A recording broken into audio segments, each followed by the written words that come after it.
السلام علیکم dear listeners, excited of novel world میں خوش آمدید۔ آج ہم دل جانم من رقصم بائی بسما بٹی کا ایپیسوڈ 3 ریڈ کرنے جا رہے ہیں۔ ناول اسٹارٹ کرنے سے پہلے میرے چینل کو لائک، شیئر اور سبسکرائب کرنا مت بھولیے گا۔ تو چلتے ہیں ایپیسوڈ نمبر 3 کی جانب۔ آج ایک عرصے بعد اس نے یونیورسٹی میں قدم رکھا۔ بیتے زمانے ایک پل میں سمیٹ کر اس کی آنکھوں میں، دماغ میں اور دل میں آ گئے، اور اس ہرجائی کا خیال تو چمٹ ہی گیا تھا، اور اب وہ جس طرح نگاہ گھمائے اسی کی آواز، اسی کے خیال، اسی کی ہنسی اور اسی کی محبت کلکاریاں مار رہی تھی۔ وہ کہاں چلی جائے کہ یہ یادیں، یہ گزری محبت اسے یاد نہ آئیں۔ آپ ہی اندر نہیں جانا کیا آپ نے؟ انم اسے ایسے دیکھ کر ہلا کر بولی۔ کبھی کبھی تو انم بھی اپنی بہن کی خاموشی سے جھنجھلاتی بہت کوشش کی تھی، مگر مجال ہے کہ صنم کے منہ سے کچھ نکل آتا۔ کافی محنت کی، منتیں کی، کیوں ایک دم اداس ہو گئی ہو، مگر صنم نے قفل لگا لیے تھے، اور اب تو اس نے پوچھنا بھی چھوڑ دیا تھا۔ چلو، ایک حرفی جواب دے کر وہ آگے بڑھ گئی۔ چاہے کافی عرصے بعد آئی تھی، مگر راستے تو وہی تھے جہاں گھنٹوں اس کے انتظار میں کھڑی رہتی اور وہ اس کی چاہتوں کے لاڈ اٹھاتا۔ ویلکم صنم، مجھے لگا تھا کہ اب کبھی میں اپنی فیورٹ اسٹوڈنٹ کو دیکھ نہیں سکوں گا۔ سر ندیم مسکرا کر بولے۔ صنم نے ایز اے ٹیچر جوائن کیا تھا؟ جی سر، بس سوچا جوائن کر لوں اب، ہلکی سی مسکراہٹ سے کہا۔ تمہاری کلاس مجھے بہت پسند تھی، سارم، ناہید، فارس، پلک، اور وہ جس کے ساتھ تمہاری بہت لگتی تھی، کیا نام تھا؟ وہ تو اپنی دھن میں بول رہے تھے، مگر چہرہ سفید صنم کا ہو چکا تھا، ہر جگہ ہی اس کا تذکرہ۔ ہاں، ابرار شاہ، جو بھی تھا، سچ اے امیزنگ پرسن۔ وہ پہلا لڑکا تھا جو مجھے پرسنالٹی سے متاثر کرتا تھا۔ وہ بہت محبت سے اس کے متعلق بات کر رہے تھے۔ سر، میں کلاس آج سے ہی جوائن کروں گی۔ اس نے بات کو فوراً بدلا، اس کے بارے میں سننے کا فی الحال اس کی ہمت نہیں تھی۔ ہاں چلو آؤ، انٹروڈکشن کروا دوں، اور وہ اسے لے کر کوریڈور کی طرف بڑھے۔ آپ کب آ رہے ہیں چھوٹے شاہ حویلی؟ ابرار کی دادی اس وقت ابرار سے کال پر بات کر رہی تھی۔ ابھی نہیں داسا، کچھ کام ہے۔ ابرار کا لہجہ کافی سرد تھا، جیسے وہ زبردستی بات کر رہا ہو۔ چھوٹے شاہ، آپ کی شکل دیکھے مہینے ہو گئے، آپ کی ماں بھی بہت یاد کرتی ہے، اور اندلیب بھی تو ہے، وہ طاق میں رہتی ہے کہ کب اس کا بھائی آئے گا۔ اب وہ اسے بہن کے نام سے بلیک میل کر رہی تھی۔ آپ فکر نہ کریں، میں دیکھ لوں گا اپنی بہن کو، بس کہا اور فٹاک سے فون بند کر دیا۔ جبڑے تنے ہوئے تھے۔ ابرار، آپ کو نور کے ساتھ جانا چاہیے۔ کیا ہے اس چٹان بھر لڑکی میں جو ہمارے مقابل بات کر رہے ہیں آپ؟ نور اچھی ہے، ماضی کی کچھ تلخ یادوں نے ایک بار پھر زخم ہرا کر دیا۔ فٹافٹ سائڈ ٹیبل سے سگریٹ نکالا اور منہ کی طرف لے جاتے ہاتھ رکا۔ شاہ، آپ کبھی سگریٹ نہیں پئیں گے؟ مجھے بہت زہر لگتا ہے۔ سانس ضروری ہوتا ہے، اور سانسوں کو ہی لوگ مار رہے ہوتے ہیں۔ خوبصورت چھنکتی آواز اپنی طرف مائل کر رہی تھی۔ آنکھیں سرخ ہو گئی، مگر سگریٹ جلایا اور گرم سانسوں کو اندر دھکیلنے لگا۔ تو میں بتاؤں گا اب بے وفائی کیا ہوتی ہے۔ وہ خود سے ہم کلام تھا۔ وہ جانتا تھا کہ یہ عہد و پیمان جو وہ کر رہا ہے اس ایک لڑکی کے سامنے پھیکے ہیں۔ وہ جانتا تھا کہ اگر سامنے آ گئی تو کہیں ہار نہ دے جائے، مگر نہیں، اس بار ابرار شاہ خود کو تیار کر رہا تھا اسے زخم دینے کے لیے۔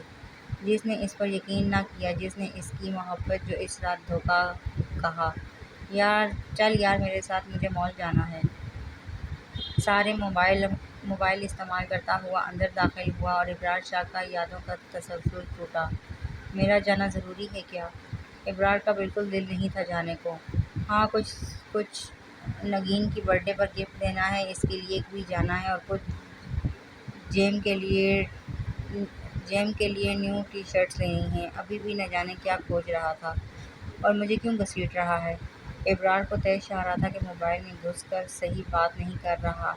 ہاں صحیح کہہ رہا ہے، میں نیچے گاڑی میں ویٹ کر رہا ہوں۔ سارم کا دھیان ہوتا تو وہ سنتا کہ ابرار کیا کہہ رہا ہے۔ موبائل نے عذاب میں ڈالا تھا، سوال کچھ تھا اور جواب کچھ دے رہا تھا۔ سارم، میں کیا کہہ رہا ہوں؟ ابرار نے دانتوں کو پیستے کہا۔ چل ٹھیک ہے، جو لینا ہے لے لینا، نیچے ہوں، آ جانا۔ موبائل چلاتا ہوا کمرے سے باہر نکل گیا، اور پیچھے ابرار کا دل کر رہا تھا کہ یہیں کھڑے سارم کے بچے کی گچی مروڑ دے۔ خیر اب کیا کر سکتے تھے، نہ جاتے تو آسمان سر پر اٹھا لینا تھا۔ چارہ نہ چارہ اسے نیچے جانا پڑا۔ ماشاءاللہ ماما، یہ ڈریس بہت اچھا ہے، آپ یہ لے لیں۔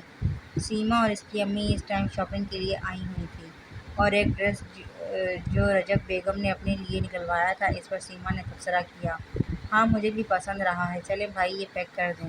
رجب بیگم نے سامنے ڈریس دکھانے والے کو کہا، ماما آپ یہاں ہی رکو، سامنے جیولری شاپ ہے، میں وہاں سے دیپا کے لیے کچھ لے آؤں۔ سیما کہتے ساتھ ہی شاپ سے باہر نکل کر سامنے شاپ پر گئی۔ وہاں ہلکا ہلکا سا رش تھا۔ دروازہ کھولا تو لڑکے کھڑے تھے، اس کی کمر سیما کی طرف تھی۔ وہ دونوں شاید فون سے کچھ نکال رہے تھے۔ پہلے تو سیما نے ویٹ کیا کہ ابھی ہٹ جائیں گے، مگر وہ ہوش و حواس سے بیگانہ تھے شاید۔ ایکسکیوز می مسٹر، ہٹیں راستے سے، تھوڑے تلخ لہجے میں کہا۔ دونوں نے بیک وقت مڑ کے دیکھا، وہ دونوں تو ہٹ گئے، مگر اب منجمد ہونے کی باری سیما کی تھی۔ اسے یقین نہیں آ رہا تھا کہ وہ اس کے سامنے کھڑا ہے۔ اس نے اسے مخاطب کر دیا۔ وہ اتنا ہی ہینڈسم نہیں تھا بلکہ حقیقت میں زیادہ حسین تھا۔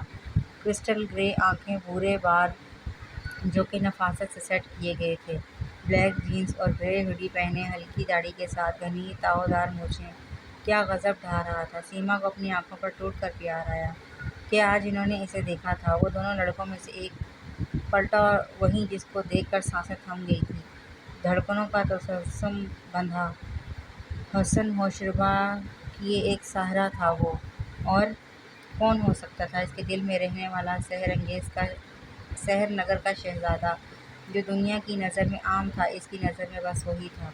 باقی سب عام تھا، کوئی اور نہیں، سارم ملک تھا جو اس سے بے نیاز، اس کی کیفیت سے بے نیاز تھا۔ وہ پلٹا اور حیرت سے دیکھا کہ جو مجھے پیچھے ہٹنے کا کہہ رہی تھی وہ خود اب جڑ کر کھڑی تھی۔ وہ ایک حسین لڑکی تھی، اور سب سے بڑھ کر وہ راحم چودھری کی بہن تھی، اور حسن میں اپنی ماں کو بھی پیچھے چھوڑ گئی تھی، اور بنا پلکوں کو جھکائے وہ اس کے دیدار کا شوق فرما رہی تھی۔ سارم نے نگاہیں پلٹا لیں، اسے کوئی ضرورت نہیں تھی اسے دیکھنے کی، جب اس کا دل اس کی اینجل کے پاس تھا۔ چاہے ابھی دیکھا نہیں تھا مگر وہ اپنا دل دے چکا تھا، اور اب کوئی کتنی ہی حسین آ جائے وہ بہکنے والا نہیں تھا۔ ابرار شاہ بھی ساتھ تھا، مگر سیما کو تو اس کے علاوہ نظر ہی کوئی نہیں آ رہا تھا۔ میم آپ آئیں، کیا چاہیے آپ کو؟ سیلز گرل اس کے پاس آئی اور بولی، اور سیما ہوش کی دنیا میں واپس آئی، اور اب دکان میں نہیں تھا۔ کیا وہ چلا گیا؟ اس کی نظریں پوری دکان کا جائزہ لے رہی تھیں۔ اینی پرابلم میم؟ اس نے دوبارہ پروفیشنل انداز میں پوچھا۔ یہاں ایک گرے ہوڈی میں ایک لڑکا تھا، مطلب تھے، خیر کہاں گئے؟ وہ جو سارم کو آپ کے علاوہ بات نہیں کرتی تھی، وہ کیسے تھا کا لفظ استعمال کر دیتی۔ یہ محبتیں بہت خوار پاتی ہیں میم، وہ تو تھوڑی دیر پہلے آپ کی سائٹ سے مشکل سے نکل کر گئے ہیں۔ اس لڑکی نے سیما کو اس کی پوزیشن بتانا چاہی، تب سیما نے خود پر نوٹس کیا کہ وہ دروازے سے مشکل سے 7-8 قدم آگے کھڑی تھی، اور گزرنے والا یقیناً مشکل سے گزر کر باہر اور اندر آئے تھے۔ اوہ سوری، مجھے شکریہ۔ وہ نہیں تھا کہ اب یہ دکان بھی سنی لگ رہی تھی، جہاں لوگوں کا ہجوم اب ذرا زیادہ ہو گیا تھا۔ ویسے ہی جب وہ اس کو خدا حافظ کہتا تو اسے اپنا آپ کہیں کھویا ہوا لگتا، اور یوں مقابل دیکھنا، اس کا دل تو دھڑکنا ہی بھول گیا تھا۔ شاپ سے باہر آئی تو دل اس صحرا کے خیال سے ہی فل تیز دھڑک رہا تھا۔ سیما کے گال سرخ ہو چکے تھے، اسے ایسے معلوم ہو رہا تھا کہ سارا جہاں اس کی محبت کو جان گیا ہے، اس کی چوری پکڑی گئی ہے۔ وہ بھاگ کر اپنی ماں کے پاس آ کر بیٹھی اور سانس بحال کیا۔ کچھ لیا کیوں نہیں؟ رجب بیگم نے خالی ہاتھ آنے پر پوچھا۔ بس پسند نہیں آیا، چلیں گھر۔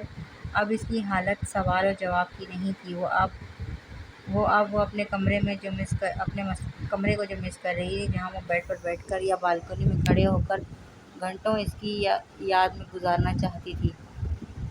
اسے بس اب گھر پہنچنا تھا۔ بابا رضا کب آ رہا ہے؟ انم نے ڈائننگ ٹیبل پر کھانا کھاتے ہوئے پوچھا۔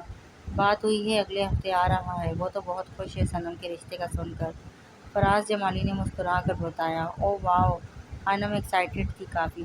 السلام علیکم فراز صاحب۔ احمد چودھری کے سلام کی آواز پر سب نے چونک کر دروازے کی طرف دیکھا، جہاں وہ پوری فیملی سمیت موجود تھے، سوائے غازی کے جو کہ 2 دن بعد میں آنے والا تھا۔ ارے وعلیکم السلام، آئیے سو بسم اللہ۔ فراز جمالی خوشی سے اٹھے۔ انم اور صنم تو کافی حیران تھی کہ اچانک کیوں؟ دونوں کے گرد گھنٹیاں بج رہی تھیں، مگر دونوں کے ڈر الٹ تھے، پر تھے شاید ایک بسم اللہ۔ زرین جمالی بھی اٹھ کر گلے ملی، سیما کو پیار کیا، راحم کے سر پر پیار دیا اور محبت سے ماتھے پر بوسہ دیا اور انہیں لے کر وہ لاؤنج میں آ گئے۔ صنم تو کچن میں چلی گئی، البتہ انم غیر داستانہ طور پر راحم کو نوٹ کرنے لگی۔ وہ آج بھی حسین لگ رہا تھا۔ پھر خود کو ڈپٹا کہ بس کرو اور کچن میں چلی گئی۔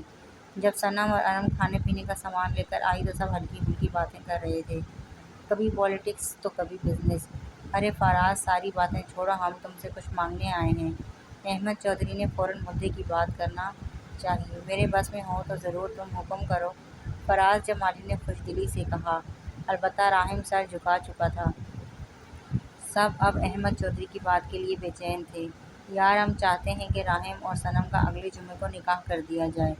احمد چودھری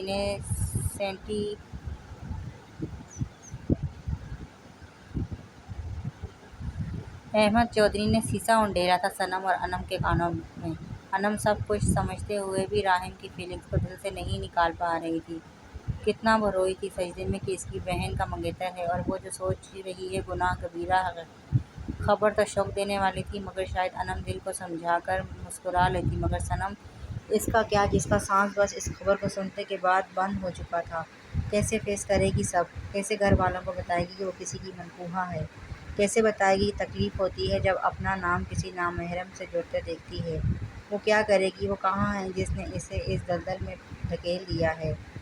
کیوں نہیں جاتا اسے بچانے؟ ہے کہاں وہ؟ کیا اسے خبر نہیں کہ ایک لڑکی زمانے سے بنا ثبوت کے نہیں لڑ سکتی؟ وہ کیسے لوگوں کو بتائے گی کہ وہ پاک ہے، صرف کسی کے نکاح میں ہے؟ کیسے؟ اور ان کے جواب دینے والا نہ جانے کہاں بے خبر تھا۔ آج اسے تقریباً 4 لیکچرز لیے اور وہ خود کو مصروف رکھنے میں کامیاب ہو گئی تھی۔ ابھی وہ آخری لیکچر دے کر کوریڈور سے گزر رہی تھی کہ اچانک کسی نے زور سے بازو کھینچ کر مقابل کھڑا کیا، اور اس اطاعت کے لیے وہ بھلا کہاں تیار تھی۔ زور سے ایک پتھر سے سر ٹکرا بیٹھی۔ ایک تکلیف اس کے ماتھے پر محسوس ہوئی تو سخت نگاہیں کھولی تو نظروں کے سامنے کسی کا چوڑا سینہ تھا۔ کیمل کلر کی شرٹ میں بھی صاف اس سینے کی مضبوطی محسوس ہوئی۔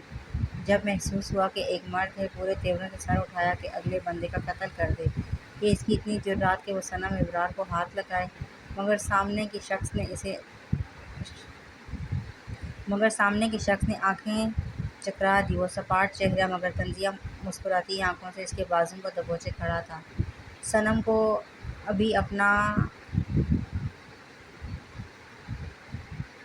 اپنا ابھی ایلویزن لگ رہا تھا۔ وہ کیسے اس کے سامنے آ سکتا تھا اتنے سالوں بعد؟ ہو ہی نہیں سکتا۔ کیا ہوا جانم؟ یقین نہیں آ رہا سامنے کون ہے؟ کہیں مجھے ناپید تو نہیں کر دیا تھا کیا؟ دوسرے ہاتھ کی انگلی سے اس کے گال پر لکیر کھینچی۔ صنم تو پہلے ہی پتھرائی کھڑی تھی اس کی موجودگی سے، اور وہ اب اس سے ہم کلام تھا۔ ہوش میں آ جاؤ جانم، میں ہی ہوں ابرار شاہ، تمہارا شاہ۔ وہی انگلی اس کے ہونٹوں کے پاس لایا اور ذرا سا نیچے ہونٹ کو اسپرنگ کی تار کی طرح ہلایا۔ وہ خاموش تھی، اس کی موجودگی کو اپنا وہم سمجھ رہی تھی۔ اپنا ہاتھ اس کے چہرے کی طرف بڑھایا، انگلیاں ہلکی ہلکی لرز رہی تھیں، آنکھیں بے یقینی سے اسے دیکھ رہی تھیں۔ وہ جو سمجھ رہا تھا کہ چیخے گی، چلائے گی، مگر اس کی انگلیاں اپنے گال سے مس ہوتے دیکھ وہ اس کی آنکھوں میں بے یقینی اور بے حد محبت، اس کی اپنے شاہ کی یاد میں روتی جاگتی راتیں، کتنے جذبات اس کی آنکھوں میں تھے۔ وہ بھی ایک پل کے لیے دم بخود اسے دیکھنے لگا۔ تڑپا تو وہ بھی تھا اس کے لیے، راتوں کو اٹھ کر اس کو گھنٹوں سوچا۔ یہ اب تک ابرار شاہ کا معمول تھا۔ وہ اب بھی اس کی بٹر پر ہاتھ رکھے بے یقین سی تھی۔ یہ میں ہی ہوں جانم۔ اس کے ہاتھ کو پکڑ کر لبوں سے لگایا۔ کیا خوبصورت خوشبو تھی جو ابرار شاہ نے صنم کے ہاتھ کو چوم کر محسوس کی تھی۔ یہ خوشبو ایک نشہ سا تھا جو وہ ہاتھ کو لبوں پر رکھے آنکھیں بند کر چکا تھا۔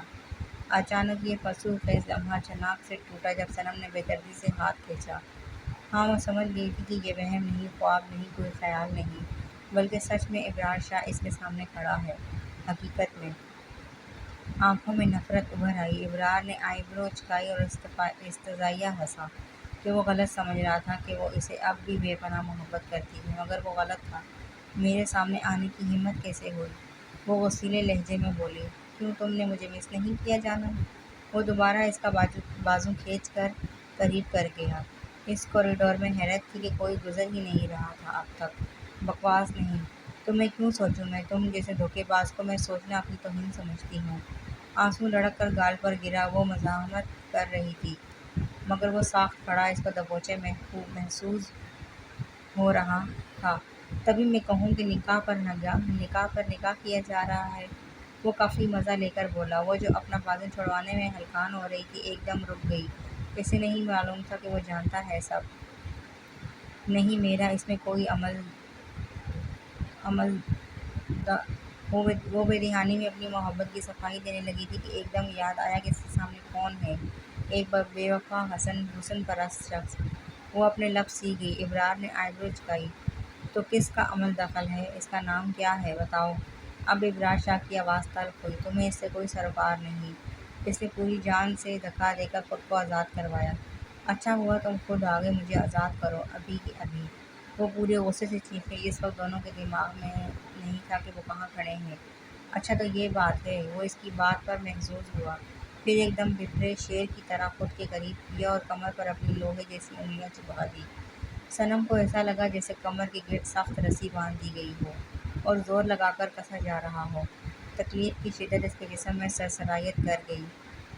جانم تمہیں میں چھوڑ دوں سوچنا بھی نہ، تمہاری سانسیں بھی نکال دوں گا تو اف نہیں کروں گا، تمہارے دل کے ٹکڑے بھی کر دوں گا تو آہ نہیں کروں گا، تمہاری آنکھوں کو نوچ لوں گا تو تڑپوں گا نہیں، تمہاری زندگی تمہارے لیے حرام بھی کر دوں گا تو گناہ نہیں ثواب لگے گا۔ اور آزادی؟ میری قید ہی آزادی ہے تمہاری۔ جس دن میں نے آزاد کیا نہ کسی میں کیا تم میں خود بھی اتنی جرأت نہیں ہوگی کہ سکون کا ایک سیکنڈ بھی سانس لے سکو میری جانم۔ اتنے سخت الفاظ وہ بول گیا تھا جس کی عزت صنم کے دل میں پیوست ہو رہی تھی، جس کی اذیت صنم کے دل میں پیوست ہو رہی تھی۔ وہ حیرانگی سے اسے تک رہی تھی کہ جس کے منہ سے کبھی اپنے لیے محبت کے سوا سنا نہیں، وہ کیا کہہ رہا تھا۔ دل تو کر رہا تھا کہ ان گلزار ہونٹوں کو اتنی شدت سے چوم لوں کہ تمہیں مام لگانی پڑ جائے۔ اتنی بات کر کے وہ کہتا لگا اٹھا جبکہ اتنی بے باکی پر وہ پلکیں جھکا کر رخ موڑ چکی تھی۔ میری جانم میرے دل، نہیں اب تم میں وہ بات نہیں۔ ویسے تمہیں ٹیسٹ کر کے معلوم ہو کہ ابھی ویسی کڑک ہو یا بس ایویں شیویں۔ وہ اسے بے حد ذلیل کر رہا تھا، اسے ہوش کی نظر سے دیکھ رہا تھا۔ چٹاخ! یہاں پر صنم کی بس ہوئی، پوری ہمت سے خود کو الگ کیا اور رکھ کر چماٹ جڑ دی۔ ابرار نے اس تھپڑ کی شدت کو محسوس کیا۔ صنم نے اس کے کالر جگڑے۔ تمہاری زبان کاٹ دوں گی اگر میرے لیے ایسے الفاظ استعمال کیے۔ کسی منحوس وقت تم نے مجھے اپنے نکاح میں لیا تھا، کوئی مانے یا نہ مانے، تم مانو نہ مانو، میں مانوں یا نہ، مگر ہاں میں آج بھی تمہیں عزت دی ہوں سمجھے، آج بھی تمہاری عزت کرتی ہوں سمجھے۔ خبردار بکواس دوبارہ کی۔ وہ اس کا کالر جھٹک کر آگے بڑھ گئی اور وہ استہزائیہ ہنسا۔ پلٹ کر اس کی پشت کو دیکھا۔ جانم تم تو پہلے سے زیادہ آگ بن گئی ہو، کچھ بندوبست کرنا پڑے گا۔ وہ پیچھے سے ہی مسکرا کر بولا۔ کیا حال ہے جناب کے؟ سارم نے کل سارا دن اپنی اینجل سے بات نہیں کی تھی، اور حیرت کی بات کہ اس نے بھی میسج نہیں کیا تھا۔ صرف ایک میل آئی تھی جس میں سارم لکھا تھا۔ اس نے تو کبھی سارم لے کر بات کی ہی نہیں تھی۔ پھر اب وہ جیم سے ہی شام کو لوٹا تھا تو فٹافٹ میسج کیا، مگر آگے سے رپلائی نہیں آیا۔ ادھر اینجل صاحبہ کل کی خمار سے نکل ہی نہیں پا رہی تھی۔ کتنا میجیکل تھا اس کے لیے، بالکل فلمی انداز سے اسے اچانک اپنے روبرو دیکھنا، اور اب اس کا میسج آیا تھا۔ لیپ ٹاپ سامنے تھا اور وہ بس اس کے اندیکھے شہر میں گرفتار تھی۔ کل سے اس کا دل ہزار دفعہ پوچھ چکا تھا کہ کوئی اتنا حسین کیسے ہو سکتا ہے، اور ہر بار جواب ندارد۔ سارم ٹائپ کیا۔ کتنا لذت بھرا احساس تھا اسے پکارنا۔ سارم جو چائے پی رہا تھا اسے صرف سارم کہنے پر چونکا۔ اسے لگا کوئی اور ہے، مگر کیا پتہ کوئی بات ہو جس پر وہ ایسے بات کر رہی ہو۔ بات کیا، نام ہی لے رہی ہو۔ جی جانے سارم، محبت بھرے انداز میں میسج کیا، پھر ہاتھ جس میں چائے تھی وہ رک گیا۔ اس نے ابھی کیا لکھا تھا؟ اس کا کوئی ذاتی خیال نہیں تھا کہ ایسے لکھے، پر اب کیا وہ سینڈ کر چکی تھی۔ سارم نے لب دانتوں میں دبا لیے، جانے اب کیسا رسپانس دے گی۔ ادھر سیما نے اس کے الفاظ پڑھے تو کانوں تک سرخ ہو گئی۔ وہ اس وقت جس کیفیت میں تھی اس میں یہ محسوس نہیں کر سکتی تھی کہ کس کی بیٹی ہے اور کس کی بہن ہے، بس اسے یہ معلوم تھا کہ وہ سیما ہے، سارم کی اینجل۔ سارم میں نے آپ کو دیکھا تھا، سیما نے ہمت کر کے جواب میں لکھا۔ وہ بتانا چاہ رہی تھی کہ وہ بھی جانے کیسے اس کے لیے وقت رک سا گیا تھا۔ سارم نے میسج پڑھا تو اس کی توقع کے برعکس کوئی اور ہی بات تھی۔ سارم ہنس دیا، مذاق کر رہی ہے؟ اچھا جی، کہاں دیکھ لیا؟ بیڈ پر نیم دراز ہو کر کہا۔ وہ موبائل پر میل کر رہا تھا۔ مال میں، آگے سے رپلائی آیا۔ وہ ہنسا کہ شاید اس نے بتایا ہو کہ وہ مال جا رہا ہے۔ وہ تو اب تک اسے تنگ کر رہی تھی۔ اوہ واو، مجھے بتا دیتی، میں بھی دیکھ لیتا اپنی اینجل کو۔ ویسے میں نے کیا پہنا ہوا تھا؟ اب وہ اسی کے انداز میں چھیڑ رہا تھا۔ اسے کیا پتا تھا کہ وہ سچ بول رہی ہے۔ بلیک جینس اور گرے ہوڈی۔ آگے سے کانپتے ہاتھوں اور تیز تیز دھڑکتے دل سے رپلائی آیا۔ سارم یہاں الجھ گیا۔ اسے کیسے پتا کہ میں نے کل یہ پہنا تھا؟ کہیں سچ میں تو نہیں دیکھا، اور اگر دیکھا تھا تو پاگل بدھو سارم تو کہا تھا تو بھی دیکھ لیتا اسے۔ اب وہ خود کو کوس رہا تھا۔ سیدھا ہو کر بیٹھا اور ٹائپ کیا۔ میرا مکمل حلیہ بتاؤ پھر مانوں میں۔ اس نے ابھی بھی ہلکا ہلکا شک تھا کہ مذاق کر رہی ہے۔ کچھ سیکنڈ میں رپلائی آیا۔ کرسٹل آنکھیں، ہلکی بٹر تاؤدار مونچھیں، دائیں کلائی میں بلیک واچ تھی، دوسرے ہاتھ میں سیل اور کیز تھی، نیچے بلیک سنیکرز تھے۔ وہ تو خاکہ کھینچ گئی تھی، مگر وہ جلد از جلد بتانا چاہتی تھی کہ اس نے اسے دیکھ لیا تھا کل۔ وہ اسے پہچان گئی تھی۔ سارم کی مسکراہٹ کہیں غائب ہو گئی۔ اس نے کہاں دیکھا؟ کہاں دیکھا؟ وہ کیوں نہیں تھا متوجہ ہوا اس لڑکی کی طرف؟ یعنی وہ کیوں نہیں اسے جان سکا؟ وہ کچھ ٹائپ کرنے لگا کہ ایک دم ہاتھ رکے، آنکھوں کی پتلیاں بھی ساخت ہو گئی۔ جب اسے جیولری شاپ کا منظر یاد آیا، ایک خوبصورت حجاب کے حالے میں لڑکی اسے سائڈ پر کہہ کر خود ٹکر ٹکر اسے دیکھ رہی تھی۔ کہیں وہی تو اس کی اینجل نہیں تھی؟ گواہی دی، کیا پتا وہ کوئی اور ہو؟ دماغ نے اپنی رائے دی۔ کیا تم نے جیولری شاپ میں دیکھا تھا؟ وہ ٹائپ کر چکا تھا، آنکھیں اسکرین پر تھیں۔ ہاں، اس نے اس لڑکی کو غور سے دیکھا تھا۔ اگر وہی تھی تو کیا اس نے اپنی اینجل کو دیکھ لیا تھا؟ ابھی پتہ لگ جائے گا۔ ادھر سیما کا دل تیز سے تیز تر ہو گیا، آنکھیں اس کی محبت سے روشن تھیں۔ وہ پورے وثوق سے کہہ سکتی تھی کہ اس کمرے کی ایک ایک چیز اس بات کی گواہ بن گئی ہے اب کہ وہ سارم ملک کو کتنا ٹوٹ کر چاہتی ہے۔ وہ بتانا چاہتی تھی کہ ہاں وہی، بنا یہ سوچے کہ اس سے کھوج بھی سکتا ہے، اور اگر وہ اس کے گھر تک آ گیا تو اس کے بھائی اور باپ کو کون جواب دے گا؟ اس لیے سوال دماغ میں نہیں آ رہے تھے، بس دل دھڑک رہا تھا۔ کتنے سیکنڈ جواب نہ دیا، پھر ہمت کی اور بس ہاں کہا اور لیپ ٹاپ ٹھک کر کے بند کر دیا۔ ہمت نہیں تھی اس کا رپلائی دیکھتی، سائڈ لیمپ آف کیا اور کمفرٹیبل میں خود کو گھسا دیا۔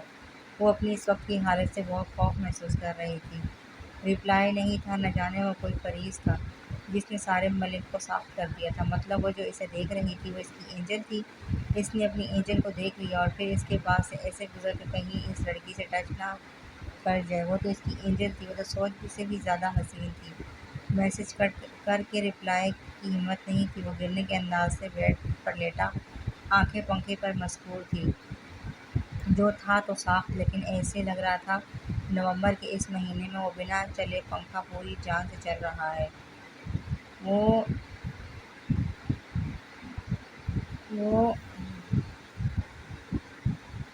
وہ ساخت تھا اور خود کو کوس رہا تھا کہ وہ جلدی کیوں وہاں سے آ گیا۔ وہ جی بھر کر کیوں نہیں دیکھ پایا؟ اب وہ اسے کہاں کیسے ڈھونڈے؟ جب دیکھا نہیں تھا تو قرار تھا، اب دیکھ لیا تھا، اب دیکھ لیا ہے، اب کیا کرے؟ اب تو دل آپے سے باہر ہو گیا، اب کیسے قرار پائے؟ کچھ فیلنگز محسوس کرنے کی ہوتی ہیں، اور ہاں سارم کی اس وقت کی خیال اور جذبات اور کیفیت محسوس کی جا سکتی ہیں، شاید بیان سے بالاتر ہیں۔ وہ کون تھا؟ انم دھڑام کے ساتھ دروازہ کھول کر اندر آئی اور بولی۔ سنم نے ناگواریت سے اس کا آنا دیکھا۔ ایک تو پہلے ہی جو یونیورسٹی میں ہوا وہ اس کا موڈ خراب کرنے میں کارآمد ثابت ہوا، اور اب یہ ایسے داخل ہوئی۔ تمہاری تمیز کہاں ہے؟ بنا نوک کیے اندر کیسے آ گئی؟ سنم نے سرد مگر نچلی آواز میں جھپٹا۔ مجھے ایسے آنے کا پورا حق ہے جسے آج آپ کسی کی باہوں میں کھڑی تھی۔ وہ کتنی نفرت بھری آواز میں بولی تھی۔ سنم تو یہ بات سن کر سفید پڑ گئی۔ کیا اس نے دیکھا تھا؟ اس لیے آپ یونیورسٹی جانا چاہتی تھی کہ اسے بتا سکیں کہ آپ کے گھر والے آپ کا اگلے جمعے نکاح فکس کر چکے ہیں؟ اب آپ اس لیے گئی تھی ہماری آنکھوں میں دھول جھونک کے؟ انم کافی کڑوے الفاظ ادا کر رہی تھی۔ خبردار کوئی بکواس کی، منہ توڑ دوں گی۔ بنا سوچے بنا جانے میرے لیے کوئی بھی فضول بات کہنے سے پہلے 1000 بار سوچنا۔ سنم فوراً سے جھاڑتے ہوئے بولی، یہ ضروری تھا، سب اپنی جگہ، وہ اس کی بڑی بہن تھی۔ او بس کریں، یہ عزتوں کی پارٹ، مجھے نہ بتاؤ۔ اتنی پاک باز ہوتی تو آج اس کی باہوں میں نہ ہوتی۔ انم کی آنکھیں سرخ ہو چکی تھیں، وہ اس وقت اپنی انسلٹ محسوس کر رہی تھی۔ جب وہ اپنے فرینڈ گروپ کے ساتھ کوریڈور سے گزرنے لگی تھی اور اپنی بہن کو یوں دیکھا کسی کی باہوں میں، اس کی دوست نہیں جانتی تھی کہ وہ اس کی بہن ہے۔ وہ فوراً سے اپنے دوستوں کو لائبریری والی سائڈ پر لے گئی۔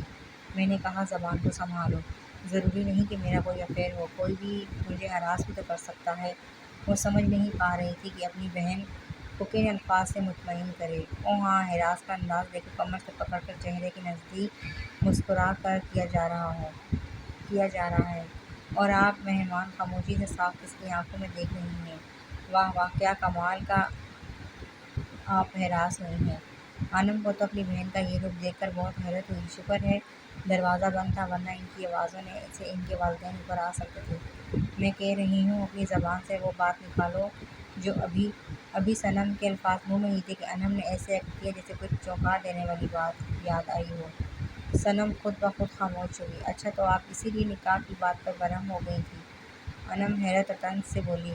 بکواس نہ کرو، تم کچھ نہیں جانتی۔ صنم کمزور پڑ رہی تھی۔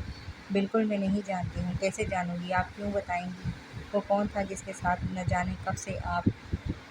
ابھی اس سے زیادہ انم بولتی کہ صنم نے تھپڑ دے مارا۔ وہ کافی شدید تھا کہ انم لڑک کر بیٹھ پر گئی۔ خاموش، ایک دم چپ۔ پاک ہوں میں، بالکل صاف، وہ جسے تم دیکھ کر آئی ہو نا، اس کے نکاح میں ہوں میں، عزت ہوں اس کی، سمجھی؟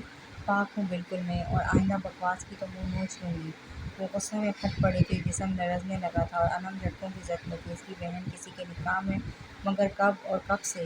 صنم نے ایک نظر اسے دیکھا اور اسی غصے سے واش روم میں بند ہو گئی۔ انم اپنی جگہ جامد ہو گئی تھی، دل و دماغ میں دھماکے ہو رہے تھے۔ اس کی بہن کسی کے نکاح میں تھی اور نہ جانے کب سے، آخر اس کے پیچھے کیا راز ہے؟ وہ سر تھام کر بیٹھ گئی، شدید سر میں درد ہو رہا تھا۔ ادھر صنم واش روم میں واش بیسن پر جھکی زاروں قطار رو رہی تھی۔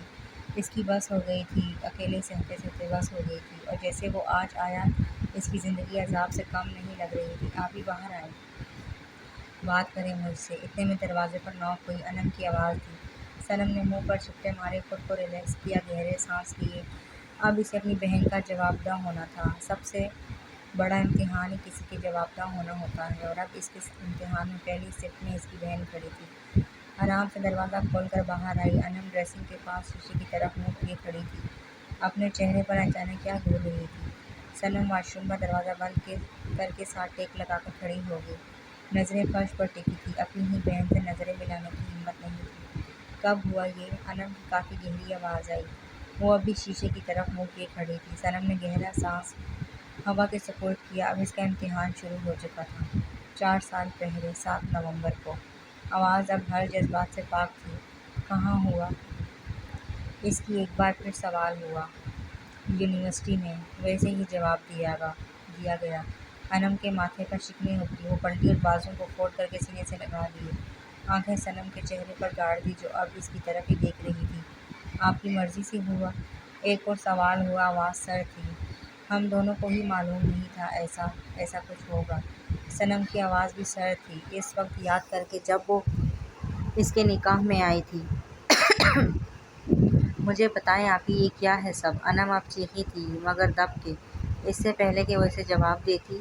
دروازے پر نوک ہوئی، دونوں کے سر مہری خاموش ہو گئی۔ فی الحال ضروری تھی، آ جائیں۔ صنم نے خود کو کمپوز کیا۔ زرین جمالی اندر داخل ہوئی۔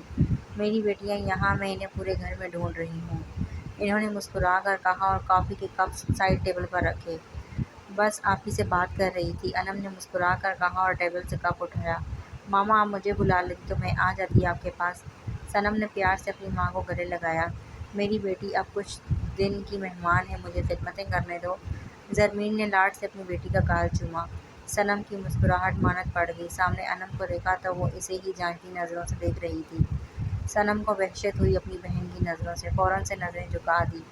ماما میں روم میں جا رہی ہوں، انم نے کہا، اور کمرے سے نکل گئی۔ صبح فون آیا تھا رضا کا، وہ پرسوں آ رہا ہے۔ زرمین جمالی نے خوشی سے خبر دی۔ اچھی بات ہے، میں بھی پک کرنے جاؤں گی اسے۔ صنم نے کہا، ہاں ضرور۔ اچھا یہ پی کر پھر لیٹ جاؤ، انہوں نے کہا، اور چلی گئی۔ صنم نے گہرا سانس لیا اور اپنے بیڈ کی طرف آئی۔ اس سے پہلے کہ وہ بیڈ پر لیٹتی اس کا فون رنگ ہوا۔ اس ٹائم کال کون کر رہا ہے؟ وہ کافی بدمزہ ہوئی۔ نمبر تھا بھی رانگ نمبر۔ یس، اس نے فون اٹھا کر ذرا سرد لہجے میں کہا۔ جانم؟ گمگیر آواز گونجی، اور صنم اس آواز کو نہ پہچاننے یہ تو ناممکن سی بات تھی۔ تم؟ صنم نے دانت پیسے۔ ہاں بالکل، بہت مس کیا تھا تمہیں جانم۔ آگے سے ویسی ہی غمگین آواز گونجی، دوبارہ کال کی تو تمہارا منہ توڑ دوں گی۔ صنم کو غصے میں سمجھ نہیں آ رہا تھا کہ کیا جواب دے۔ یار بس منہ ہی کیوں توڑنا ہوتا ہے تم نے، دل تو توڑ ہی دیا ہے، اب آگے منہ توڑنے کا کاروبار شروع کر دیا ہے۔ ابرار نے طنز کیا، بکواس بند کرو۔ What do you mean by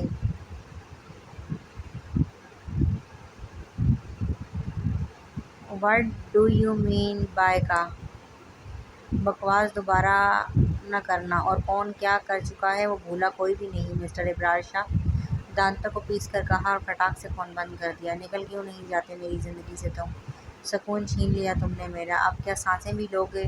وہ خود سے ہم کلام تھی۔ اینجل آئی وانا میٹ یو۔ سارم ساری رات اس ایک منظر کو یاد کر کے جاگا تھا۔ وہ کیوں نہ جان سکا کہ اس کی اینجل ہے وہ، تو اب فجر کی نماز پڑھ کر اس نے سب سے پہلے میل کی۔ وہ موبائل تھامے بیٹھا، اتنا مصروف وہ زندگی میں کبھی نہیں ہوا تھا جتنا اس وقت تھا، لیکن جواب نہیں آیا۔ شاید وہ سوئی ہوئی تھی یا پھر جواب خود نہیں دے رہی تھی۔ ڈیم اس نے موبائل کو تکیے پر پھینکا، سر ہاتھوں میں تھام لیا۔ اس کو دیکھنے کی چاہ پورے زور سے دل دھڑکا رہی تھی۔ کیا ہوا تجھے؟ اتنے میں نگین اندر آئی۔ وہ اس کے پاس بیٹھ گئی۔ وہ جواب نہیں دے رہی، ابھی بھی سر جھکایا ہوا تھا۔ تو کیا پتہ مصروف ہو یا سوئی ہوئی ہو۔ نگین اس کے بالوں میں انگلیاں چلانے لگ پڑی۔ کیوں سوئی ہے وہ؟ کیوں مصروف ہے وہ؟ نہیں جانتی کہ تڑپا دیا اس نے مجھے۔ کیوں محسوس نہیں کر رہی میری حالت وہ؟ اس سے بہتر تھا کہ مجھے بتاتی ہی نہ۔ وہ غصے سے بول رہا تھا کہ نگین نے حیرت سے اپنے بھائی کو دیکھا جو نہ جانے کیوں چڑچڑا ہو رہا تھا۔ پیاری تھی کیا؟ نگین نے اس کا چہرہ اپنی طرف کیا اور مسکراتی آنکھوں سے پوچھا۔ بہت بہت زیادہ، بہت حسین، کاش مجھے علم ہوتا کہ وہ میری اینجل ہے۔ وہ اسے سارے زمانے سے چھپا کر لے جاتا۔ وہ نگین کی گود میں سر رکھ چکا تھا۔ اچھا بس کرو، اتنا مت پریشان ہو، ریلیکس رہو اور اسے بھی ذرا سپیس دو، اور اب سو جاؤ۔ اس کے سر میں انگلیاں چلا رہی تھی اور ہاں وہ سکون میں آ رہا تھا۔ ہے سمی، کیا حال ہے؟ دیپا سیما کو گلے لگاتی بولی۔ ٹھیک ہوں، سیما نے بجھے انداز سے کہا۔ کی ہو گیا، کہیں تمہارے سارے ملک نے بات کرنا چھوڑ دی؟ دیپا نے اسے چھیڑتے کہا۔ اللہ نہ کرے کہ ایسا کبھی ایسا ہو، بس انہیں بتا دیا تھا میں نے کہ میں انہیں دیکھ چکی ہوں۔ سیما نے لبوں کو دانتوں میں دبا لیا۔ پھر بھائی نے کیا کہا؟ دیپا نے ہاتھوں کو باہم جوڑ کر پوچھا۔ میں نے ڈر سے ابھی تک لیپ ٹاپ اوپن نہیں کیا، سیما نے بے چارگی سے کہا۔ دیپا جو ایکسائٹیڈ ہو کر اسے دیکھ رہی تھی، اس کی بات سن کر نہایت بدمزاج ہوئی اور زور کی دم اس کے کمر پر ماری۔ آہ! سیما نے اپنی کمر مسی۔ بے وقوف ہے تو، ایسے کون کرتا ہے؟ وہ کتنے تڑپے ہوں گے؟ دیپا نے جھڑکا۔ ایویں کیا پتہ وہ مجھے چاہتے ہی نہ ہوں، سیما نے اداس لہجے میں کہا۔ اور اگر ان کو تم سے عشق ہوا پھر؟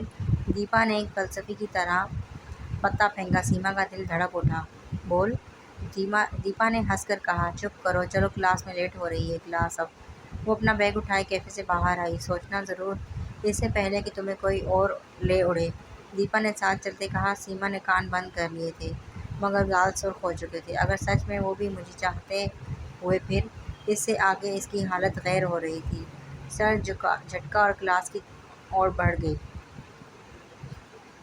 وٹ دا ہیل، یہ کیا ہے؟ دھیان کہاں ہوتا ہے تمہارا؟ ابرار اپنی اسسٹنٹ پر دھاڑا۔ وہ اپنی جگہ ڈر کر اچھلی۔ سر، وہ ثنا کی ڈر کی آواز بند ہو چکی تھی۔ کیا وہ دماغ خراب ہو گیا ہے کیا؟ ہو گیا ہے؟ جاؤ صحیح کرو اس فائل کو۔ مزید دھاڑا۔ ایک تو رات کو جیسے صنم نے بات کی تھی، اس کا غصہ دماغ سے نہیں گیا تھا کہ اب اس فائل کا بیڑا غرق ہوا تھا۔ وہ تو چھو منتر کی طرح غائب ہوئی۔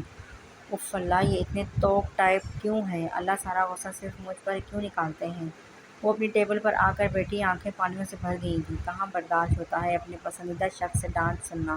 اتنے میں موبائل رنگ ہوا۔ ہیلو، آواز بھاری تھی۔ تم رو رہی ہو ثنا؟ آگے سے کوئی لڑکا تھا۔ آئی ایم فیڈ اپ، مجھ پر کیوں غصہ کرتے ہیں وہ بھرائی آواز میں بولی۔ میری جان، اٹس اوکے، بس یہ بتاؤ کرنا کیا ہے؟ روتے شوتے نہیں ہیں؟ آگے سے فن موڈ میں بات کی اور ثنا اب نہ جانے اسے کیا کہہ رہی تھی۔ یہ جسم ہے تو کیا یہ روح کا لباس ہے؟ فنا کیا مجھے یہ چاہنے کی آس ہے، طرح طرح شکست دی ہوا، رضا ہے کیا تیری؟ دل و جان تباہ کیا، سزا بھی کیا تیری؟ وفا کو بے وفا کیا، دوبارہ زندگی سے یوں مجھے جدا کیا، کہاں کہاں پھروں میں ڈھونڈتا عظمت علی کی آواز فل بیس پر یہ سانگ چل رہا تھا۔ کمرے میں دھوپ اندھیرا تھا، کھڑکیوں پر پردے گرائے ہوئے تھے اور وہ بنا شرٹ کے بیڈ پر اوندھے منہ لیٹا ہوا تھا، پیٹ کے ساتھ ساتھ اپنے پاؤں ہلا رہا تھا۔ آنکھیں بند تھیں، ماتھے پر بال بکھرے ہوئے تھے۔ دروازے پر اچانک نوک ہوئی اور شاید یہ دستک اس سانگ میں دب گئی تھی۔ دوسری بار پھر ہوئی، پھر تیسری بار، آخر جو بھی تھا دروازہ خود ہی کھول کر داخل ہوا۔ دروازے کے کھلنے سے کمرے میں باہر کی روشنی بھر گئی۔ اس نے غصے سے ماتھے پر بل ڈالے، آنکھیں ہنوز بند تھیں، اور جو بھی آیا تھا اس کے اندر داخل ہونے سے اور روشنی کو کمرے میں آنے سے اسے کافی بیزاری ہوئی۔ شٹ دا ڈور، وہ ہلکی آواز میں چیخا۔ جب دروازہ بھی بند نہ ہوا اور وہ شخص بھی نہ گیا تو ایک آنکھ کھول کر سامنے دیکھا۔ اس کا بیڈ پڑا ہی ایسے ہی تھا کہ سامنے دروازہ تھا۔ نظریں گھمائی تو اسے کوئی نظر نہ آیا۔ وہ ایک دم اٹھ کر بیٹھ گیا۔ یہ کیا مذاق ہے؟ کوئی آیا تھا اندر اور اب کوئی اندر نہیں تھا۔ عجیب سی کشمکش اور خوف اس کے وجود میں سرایت کر گیا۔ سانس میں سانس تب آئی جب گانا بند ہوا اور اس کی نظر اس شخص پر گئی۔ وہ اس کے ڈیڈ تھے جو کب سے اس کو ہی دیکھ رہے تھے اور انہیں اپنے بیٹے کی حالت پر کافی افسوس تھا، جو سمجھ رہا تھا کہ شاید کسی غیبی چیز نے دروازہ کھولا ہے۔ اوپس ڈیڈ، آپ ہو؟ میں سمجھا پتہ نہیں کون ہے۔ وہ دوبارہ گرنے کے انداز سے بیڈ پر لیٹا، لیکن اس بار کمر کے بل لیٹا تھا۔ غازی، واٹ از دس؟ یہ کیا واہیات سنتے رہتے ہو؟ احمد چودھری نے اپنے بیٹے کو افسوس کی نگاہ سے دیکھتے کہا۔ وہ جو صبح ہی آیا تھا اور اب شام ہو رہی تھی، نیند سے فراغت ہی نہیں مل رہی تھی صاحبزادے کو، اور اب احمد چودھری جو کبھی خود بلانے نہ جاتے تھے، اپنے اس بیٹے کو خود بلانے آئے تھے۔ مانا کہ وہ شہر میں رہتے تھے مگر انداز اور روبدار چودھریوں والا ہی تھا، مگر اپنے اس چھوٹے بیٹے کے سامنے بے بس تھے۔ یہ احمد چودھری کے لیے لکی چارم تھا۔ اس کے پیدا ہوتے ہی احمد چودھری کی بزنس کو اڑان ملی تھی، اور جب غازی نے یعنی غضنفر احمد چودھری نے اپنے باپ یا بھائی کے کسی بھی کام میں ہاتھ ڈالا تو فائدہ ہی ہوا، تو کیسے نہ اپنے لاڈوں پلے بیٹے کے سامنے بے بس ہوتے۔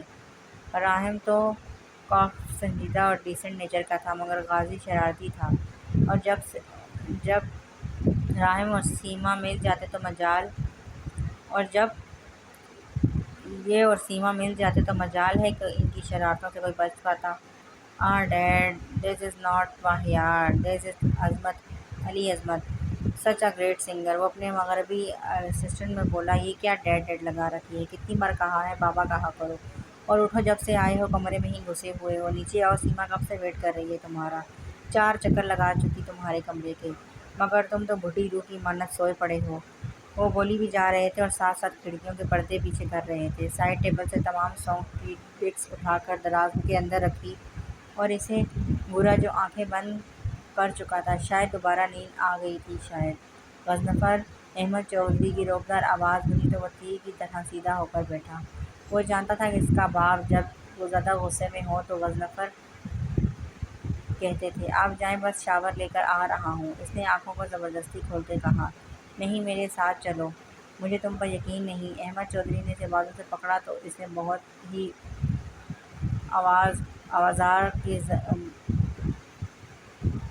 آوازار منہ کے زاویے بنائے۔ اس کا پورا ارادہ تھا کہ اس کا باپ باہر جاتا تو وہ سو جاتا، اور یقیناً جب اس نے سو جانا تھا تو کسی نے اٹھانا، اب چاروں نے چارہ اسے اٹھنا پڑا۔ اچھا، بازو سے چھوڑے، تنگ آ کر کہا، کیونکہ وہ اسے واش روم چھوڑنے جا رہے تھے۔ کہیں سے نہیں لگتا میرا بیٹا 21 کا ہے، انہوں نے اس کے انداز سے کہا۔ آپ کو کیوں لگے گا؟ آپ 20 کے تھے جب راحم بھائی پیدا ہوئے تھے، اور ایک ہم ہیں، آپ کے بچے جن کی شادیاں نہیں ہوئیں۔ وہ کافی بے چارگی سے بولا، دفعہ ہو جاؤ اور نکلو، فوراً نکلو، میں تمہیں ساتھ لے کر جاؤں گا۔ انہوں نے اپنے بیٹے کی کمر پر دھوک رسید کی، جو ٹر ٹر کر کے زبان چلا رہا تھا۔ کتنا بدتمیز تھا، تب تو جلدی شادیاں ہوتی تھیں اور ایسا ہوا، اور اب ایسا تھوڑی نہ ہوتا ہے۔ وہ منہ بناتا واش روم گھس گیا اور دروازہ بند کیا۔ احمد چودھری بیڈ پر آ کر بیٹھ گئے اور مسکرا دیے۔ انہیں اپنا یہ بیٹا بہت پسند تھا، اپنے چاچو کی کاربن کاپی تھا، اور احمد چودھری کے چھوٹے بھائی کئی سالوں پہلے وفات پا گئے تھے، اور ان کی مکمل کاپی غازی تھا، جسے انہیں اپنا بھائی پسند تھا ویسے ہی، بلکہ کئی گنا انہیں اپنا یہ چھوٹا چودھری۔ جی تو فرینڈز، کیسی لگی آپ کو ایپیسوڈ 3؟ امید کرتی ہوں کہ پسند آئی ہوگی۔ تو ملتے ہیں انشاءاللہ بہت جلد اس کے نیکسٹ پارٹ کی طرف۔ جب تک آپ اسے انجوائے کیجیے، تب تک کے لیے اللہ حافظ۔